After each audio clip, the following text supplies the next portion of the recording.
Finally, I'm back looking at a decent tablet that's worth my time. This is the Huawei MatePad 11 Pro, the 2022 edition.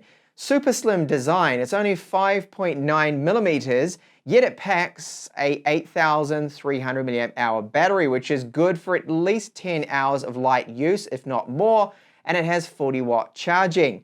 In the camera department, we have a 13 megapixel main camera on the rear, 8 megapixel ultra wide, LED flash, and a cutout camera that's in the screen, which is 16 megapixels with the hole punch style to it. Now the screen, it's a stunner, 120 Hertz, 2560 by 1600 resolution OLED screen with 600 nits maximum brightness and super slim bezels. I do have with this model here the 4G version that's running the Snapdragon 888 with 8 gigabytes of RAM and 256 gigabytes of storage. And as you can see, I've got the optional keyboard and M Pencil stylus. So I'll be covering those in this in-depth review, and I'll let you know exactly what this new release from Huawei is like. But a bit of a spoiler, it is a stunner of an Android 12 tablet. So included in the box with the tablet, you will find a SIM tray tool if you do get the 4G version of this model, and there is our supercharged charger. Now, the rate of this one is 40 watts, and it did take about just over an hour and a half to fully charge the tablet. Type-C to Type-A cable, and if you do get the M Pencil, which it does support, the second generation one, they do include a spare tip. Then we have this other optional accessory, which is the smart magnetic keyboard. So good combination along with the optional M Pencil, of course. Do recommend getting this at least because it protects your tablet, but then you've got that added productivity of the keyboard. So perfect cutout there for the camera. It doesn't really add that much bulk, and I'll get onto the thicknesses and the weights of everything soon. Got the Huawei badge right there. Now the great thing about this new keyboard design is that you can actually separate it. So if you don't want the keyboard attached to it, and you just want to use this as a kickstand, then you can do that. So you can just use it to prop up our tablet. Now, it doesn't go back that far at all. It's very upright. So they do have some limitations with just how much that magnet's going to be able to hold it. So that's the reasoning why their engineers have designed it like that, I believe. So with the keyboard, you just simply can just connect that up like so and then fold it up. So that's going to keep the screen protected, the back's protected there, but the edges aren't protected. Now there's one other thing you do get in the box, and that is this little silo for our stylus. So you can slot that in there, again using magnets. It simply just attaches to the back, and then you have a great way to stow that M Pencil without knocking it off from the top. It's not going anywhere in this either. It's very snug, that fit, which I do like. And again, the magnets are pretty strong, but I have had this come off in my bag when I slotted it in against some other items. Like a book was in there and that pushed it off. That's kind of normal. But great material they've used on the back. It's a synthetic leather style material, and I like the color of it. So this keyboard, considering the space restrictions that they do have, it only having an 11-inch screen, they've done really well, I think, Huawei with this. So the main area where you're typing is spacious and good. Compromises like the enter key, the shift keys, escape key, and the arrow up and down. It's pretty understandable that some of these keys they had to make a little smaller, but the main area you're going to be typing is good. So 1.5 millimeters of travel. They are not loud sounding keys. We have our function shortcuts at the top, and we have, of course, this area here. That's for the Huawei Share, so you can connect up your phone using the NFC with that. So the angle we get when we're using it, of course, is ideal for and optimized for desk use. So when I have this on a desk, I'm sitting in an office chair and typing on it, it is good. The screen angle is pretty much perfect, I think, for everyone out there. And the face unlocking is going to work really well too with that angle. Now, I would have preferred one more level that we could actually just prop it up a little more like so, but you can see why they haven't been able to do that. Obviously, there's just not enough space. They would have had to have completely lost this number row to do that with the smaller dimensions of the new MatePad 11 Pro. Weight-wise, let's take a look at our total travel weight. So just the tablet, for those of you out there that aren't going to use a case or anything, 464 grams. Not bad, right? That's a good, decent weight for a 11-inch tablet. With the case, 780 almost. Not bad again. Pretty good. We're still under a kilo. Add the stylus, 809 grams total travel weight. Oh, And then, of course, you've got your power supply on top, the cable, bringing it all up to just under 1 kilo. So it's not a bad travel weight. So the tablet is a super slim 5.9 millimeters. However, what about with the case and everything else? So if I'm measuring the case, this part here, we're looking at about 14 millimeters. And then with this little bump here with the additional part of that case where the magnets are, it's bringing it up to, well, about 16 or so there. So it's not too bad, the thickness, again, and the weight is good. So very slim, compact, nice, light, portable size.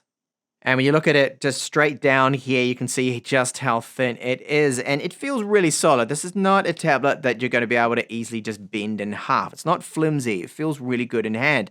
So rounded edges around the outside. This is a plastic that they're using around here, but it feels good. We do have 3 microphones, so volume up and down buttons, and then just along the bottom here on the left-hand side, you'll find our SIM tray. Sadly, no micro SD card support, so this just takes a single nano SIM and we get the 4G support. Sadly, no 5G with this Snapdragon 888 here. On the left, a power button. We have 2 speaker grills here either side, but there are 6 speakers in total. They sound really good. There will be a sample later on in this video. Then we have our Type-C port, so it supports video out, USB 3.1 transfers. So what is missing is a 3.5 millimeter headphone jack. Sadly, that's not there. They didn't include an adapter in the box either. And we don't have micro SD card support. For me, with a tablet, it really should have it. Even if it's a flagship model, I do have 256 gigabytes of UFS 3.1 storage with it, but still, it's nice to be able to expand upon your storage. And our back, so we've got this really nice shiny finish to the plastic. It feels really high quality. Nothing feels cheap here. And then our camera module with our 4th microphone facing back there. So we have an 8 megapixel ultra wide and then a 13 megapixel main camera that can actually shoot up to 4K video, 30 frames per second, and even an LED flash built into it. And onto our screen, but before I get into the details of it, I just wanted to point out that this keyboard, it's Bluetooth, so you can use it anywhere. So I can just bring up here a browser, and I can just go along and start to type here without any problems. You got your normal Bluetooth distance with it, so that's pretty handy. So this keyboard charges wirelessly. The M Pencil also does charge wirelessly, and in my time using it, having them separated away, I've run into no problems with the battery. So the screen, it's fully laminated OLED, 11 inches, resolution is 2560 by 1600 pixels.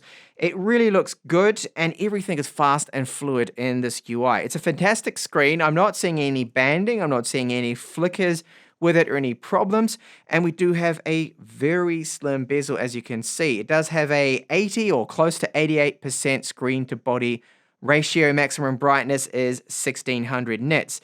Now we've got all those typical display options that I do show you in my videos here. So of course we've got this one that I really love to see, and that is color. So you can go on and tweak the white balance, and you can put on natural tone and just go along and set that to your own personal preference. It's something I really do love to see, and it does have, of course, an ambient light sensor. You'd expect that. It is, after all, a flagship tablet.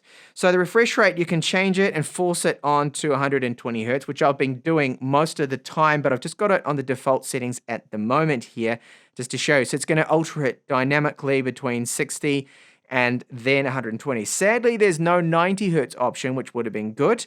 And you've got smart resolution, so it can actually chop down that resolution a little bit to save on the battery life, but I've actually got it on at the moment. I don't really tend to normally use that. So it is an excellent display. I'll just quickly show you some sample images of mine here in the gallery. We don't want to see me. We can see here our cat and things. That it's a fantastic looking screen, and it really does look amazing. You can see now how good those bezels are looking there. And it displays colors. It's very punchy, it's vibrant, but you can tone it down if you turn on that natural mode, and you can make it out in direct sunlight thanks to the 600 nits of maximum brightness it has. So just how is the UI experience? We have Harmony OS. It's version 3 now. It's running off Android 12, believe it or not. A lot of people would probably expect them to still be on Android 11, but no, they're on Android 12 now. And of course, the updates will come through for it. We have HMS Core, which is updated. They get a lot of different updates coming through, and I've got their older tablets that I'm running and really no problems with them, that they are good with the software updates, but yes, normally a little bit behind, especially when it comes to major versions. So it may take them a little while to get Android 13 later on, but hopefully not. Now we have App Gallery. App Gallery is where you can find all the apps that you want. It's getting better and better, and I keep mentioning this in my previous videos too. In the beginning, yeah, it was very hard to find apps you wanted, but it'll give you alternative methods of getting apps too, even if it's not in their store. For example, I typed in here WhatsApp. You can see it right here. I can go along and install it, but it is from, yes, a third-party source. So they use other sites like APK sites, APK Pure, things like that to install those apps, get them up and running. By the way, yes, WhatsApp will work. You can place phone calls and you can send text messages and all that sort of stuff because it's got the 4G support and they allow voice calls and everything, which is good. So the issue with the software for me now is not an issue, really. We've got alternative programs like, for example, Pedal Maps from them. It's like Google Maps, works pretty much just the same. And if you do want to even run Google Apps and a few of those things, then you can. I mean, look at this. Hang on, what's this? Google Play Store? Yes, it is working. Okay, I'm running it, not a problem. There's a way to do it. I won't go into it in this video, and I'll just give you a bit of a hint. You can see the app that I used for it. So it's a method to get those applications that you all know and love and have them working. But a lot of the apps now, I find them without using any store. So you can get, for example, Netflix from other methods. A lot of these apps you can just get straight from the website too. For Genshin Impact, download the APK file, download it from their website, and away you go. So really, software-wise, good. Performance is great. Very fast, very fluid. Animations look really good. Multitasking, going between all of my apps again, that is really fast. And it's a fully featured tablet. It's just, yes, it doesn't have the latest and greatest chipset, unfortunately, and maybe one or two apps might not install and work for you. For example, Antutu. I couldn't run that one on this tablet, but it's not a biggie. So when you do power on your new shiny MatePad 11 Pro, there are a few bloatware applications that you will see. And a lot of manufacturers are doing this now. I wish they wouldn't do this so much, so it's not too bad. There are just a few things they have there and some suggested apps that you can easily uninstall and get around. So when you do get it, there will be this big, large update, 5.3 gigabytes. And again, it's great to see that they're pushing out these updates to improve stability and things. Yes, it has GPS on board, so I'm really happy that it's got this. So it's got GPS and a compass too, so you can use this for navigation. It's got a great screen, it'll work well in direct sunlight, so it's a good option. Now, unfortunately, we don't have a widevine level 1 cert, so what on earth does this widevine jargon mean? Well, this means basically that you won't have Netflix in full HD. You won't have Amazon Prime Video in full HD. Everything's standard definition when it comes to DRM because of what is going on. They haven't been able to get that level 1 cert. That's unfortunate and one of the downsides. So you can see here that I do have Android 12 and we are running here, of course, 8 gigabytes of RAM and 512 gigabytes of storage here. You can see there the chipset is Snapdragon 888 if you were curious what it was running, because I know in the press conference they didn't actually mention the name. All they did was state that it was a 7 nanometer flagship chipset. Sorry, 5 nanometer flagship chipset, but that is the one we have. Now, the internal storage, UFS 3.1, very good speeds here for a tablet. Excellent, really good. Sequential reads, you can see, are very, very high there, and you're going to get no bottlenecks.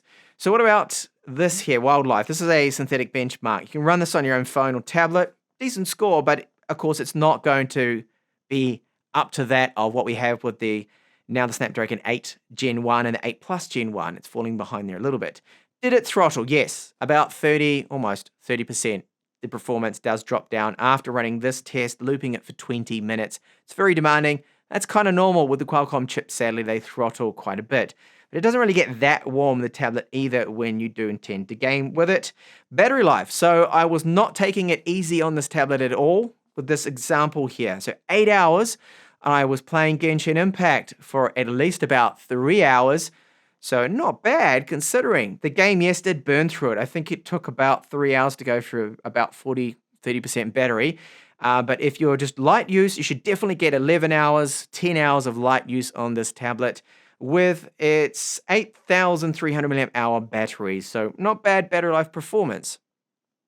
Even though this tablet is really thin, under 6 millimeters, it packs some impressive speakers. So 6 speakers, side firing. Even when you're gaming and you're holding it like this, you're not really blocking the speakers. Well, you may block just one of them and it still sounds pretty good. And I like the fact that when you've got it turned up really loud, the bass vibrates a little bit within it and it adds to the immersion, especially when gaming, but it doesn't distort these speakers.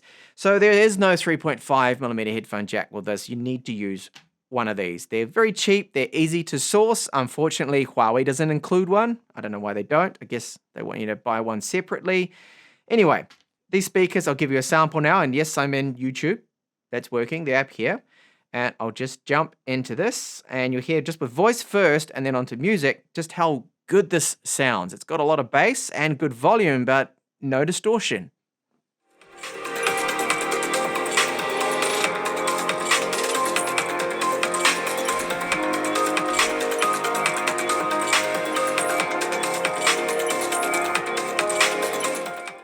So gaming performance with the Snapdragon 888 is just fine. This is Genshin Impact. I've got it set to the highest possible settings and 60 frames per second. So initially it does start out getting very close to that 60 frames per second, but after about 10 minutes, you do notice that it throttles down a little bit. However, I've got to give credit where due with the optimization that Huawei has with this device. It's very good. That I don't see massive lags or stutters. It does seem to perform really well. So all the games that you can install, whatever, will be all playable. You just need to tweak the settings, but still great performance from the Snapdragon 888. And the M Pencil. So no, I haven't forgotten about the stylus. So this M Pencil, the second generation now, is a quality pen. It feels really good, charges wirelessly, and it's got battery life that will last for days if you didn't happen to charge it anyway. So once you connect it up, you just put it onto the top of the screen. So right here, magnetically it holds it in place. You'll see M Pencil and it does give us the charge rate there. So it is comfortable, it's lightweight, it's accurate. It has, I just want to show you, a hover feature too. So when you're over certain applications, see how the icon changes there. Now that works approximately about 3-4 millimeters away from the screen. And of course it does have palm rejection. And right now, if I just go into something here to sketch a little bit, you can see that with my finger, I won't be jotting anything down because it's just going to work with the stylus. So this app that I'm using is called Nebu for Huawei, and it is pretty good for handwriting. So I just wanted to do a very quick test. Now, you need to have the stylus close enough to then turn on that palm rejection. That's like with any setup that has palm rejection. So right now, I'll just be moving the canvas around with my finger, but as soon as it knows that the stylus is near the screen is when it's going to engage. So just going to quickly scribble here. Hello world. That was pretty good. So it didn't skip or move when I was writing the stylus. When you lift it up just a little bit, you have to be careful with that so you don't move around the canvas, because if you have it too high, you would do that like now. But when you're normally writing, I don't think it's going to be a problem there. So I'll just try that again. Oh, very messy writing. And yes, I know I'm writing at an angle. So it is quick. It's very fast. I don't notice really any lag with that stylus at all. Now, it's got 4,096 pressure sensitive levels with it. And what does it feel like? So it's glass, the screen fully laminated, and the nib of it is plastic. The accuracy is very good. So just try and write right on the line there. Yeah, that's really quite accurate, but it does feel like plastic on glass a little bit. It does not have that pen on paper or pencil on paper feel. You're not going to get it, of course, with a smooth screen, and not with this tip. You do have the other tip as well, which is the rubber tip that you can put on, which will give it a little bit more friction and probably feel a little bit better to some users. So it is a great tablet too, the screen for PDF files, eBooks, and I'll just quickly show you a couple of things here that I'm using Google Play Books just to load this up. So it'll probably be a little bit slow because of my internet connection. Nothing is cached here. And you see that it's not too bad to load this in. And you can see that content's looking really nice on this 11-inch, 120 Hertz OLED screen. And here's our sample of a webcam. So I'm looking there right in the center of the screen, but of course it's actually to the left, the camera. So when you sit directly in front of this tablet, you are then to one side, so I need to go over here. Now, the microphone quality you are listening to, that is, of course, from the MatePad 11 Pro here.